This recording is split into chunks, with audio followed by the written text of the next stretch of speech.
Tube block आणि low sperm count अशा समस्यांमुळे तुम्ही आई बाबा बनू शकत नाही असे तुम्हालाही वाटत असेल तर हा तुमचा गैरसमज असू शकतो।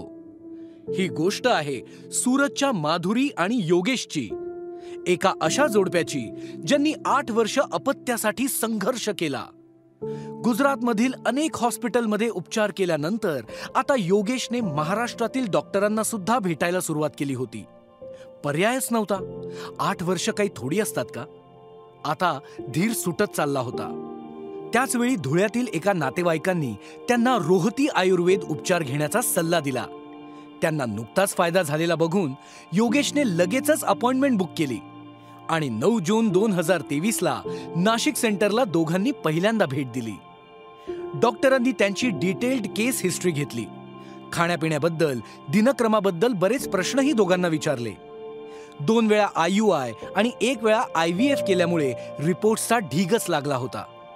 रिपोर्ट्सनुसार योगेशचा स्पर्म काउंट हा फक्त 3 मिलियन इतका होता व गेल्या काही वर्षातच तो 125 मिलियन वरून फक्त 3 मिलियन पर्यंत पोहोचला होता।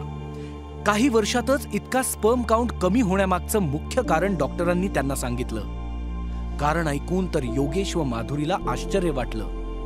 यापूर्वी कोणत्याच डॉक्टरांनी या गोष्टीला प्राधान्य दिले नव्हते। योगेश सुरतमधील एका टेक्सटाईल डाईंग कंपनीत 10 वर्षांपासून काम करत होता, जिथे उष्णतेच्या तीव्र संपर्कात राहून त्याच्या आरोग्यावर परिणाम झाला होता। त्याच्या कामाच्या ठिकाणी कपड्यांचे रंग टिकवण्यासाठी मोठ्या प्रमाणात स्टीम आणि उच्च तापमानाचा वापर केला जातो। यामुळे योगेशच्या शरीरावर ताण वाढत गेला। तसेच सततच्या अतिप्रवासामुळे त्याचा स्पर्म काउंट फक्त 3 मिलियनवर आला होता। शरीरातील उष्णतेमुळे स्पर्मची निर्मिती कमी झाली, गुणवत्ता घटली आणि गर्भधारणेच्या शक्यता कमी झाल्या, हे डॉक्टरांनी त्यांना समजावून सांगितले। योगेशने त्वरित त्याचे काम बदलण्याचा निर्णय घेतला, कारण बाळ होणे हे त्याच्यासाठी जास्त महत्त्वाचे होते। तसेच माधुरीची मासिक पाळी केवळ 16 ते 23 दिवसात येत होती। शरीरात खूप उष्णता होती आणि सर्वात मोठा अडथळा म्हणजे ट्यूब ब्लॉकेज। ट्यूब ब्लॉकेज असल्यामुळे गर्भधारणा नैसर्गिकरित्या होणं शक्य नाही, असे इतर डॉक्टरांचे मत होते। पण हा प्रॉब्लेम सॉल्व्ह होऊ शकतो असे सांगत रोहती आयुर्वेदाच्या डॉक्टरांनी योगेश आणि माधुरीला दिलासा दिला। गेल्या 8 वर्षात पहिल्यांदाच त्यांना असा पॉझिटिव्ह रिस्पॉन्स मिळत होता आणि इथूनच सुरू झाला माधुरी आणि योगेशचा पालकत्वाचा प्रवास। माधुरीला इंटरनल मेडिकेशन सोबतच विरेचन, बस्ती पंचकर्म आणि ट्यूब ब्लॉकेजसाठी लोकल ट्रीटमेंट देण्यात आली। तिच्या शरीरातील उष्णता नियंत्रित करण्यावर भर दिला गेला, ज्यामुळे तिची मासिक पाळी नियमित तर झालीच, पण सोबत रिप्रोडक्टिव्ह सिस्टीमही अधिक सक्षम झाली। योगेशच्या शरीरातील उष्णता कमी करण्यासाठी विशेष इंटरनल मेडिकेशन सोबतच विरेचन आणि बस्ती पंचकर्म उपचार दिले गेले।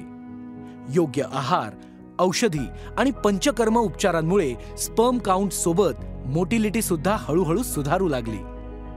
8 महिन्यांच्या उपचारांनंतर 10 फेब्रुवारी 2024 रोजी माधुरीची प्रेग्नन्सी टेस्ट पॉझिटिव्ह आली। हाच तो क्षण ज्याची त्यांनी 8 वर्षे वाट पाहिली होती। माधुरी आणि योगेश दोघांच्याही डोळ्यातून आनंदाश्रू वाहत होते। 13 ऑक्टोबर 2024 ला माधुरीने एका सुदृढ व गोड मुलीला जन्म दिला। माधुरी आणि योगेश यांच्याप्रमाणेच असंख्य जोडप्यांनी रोहती आयुर्वेदशी संपर्क करून आपले आई बाबा बनण्याचे स्वप्न पूर्ण केले आहे।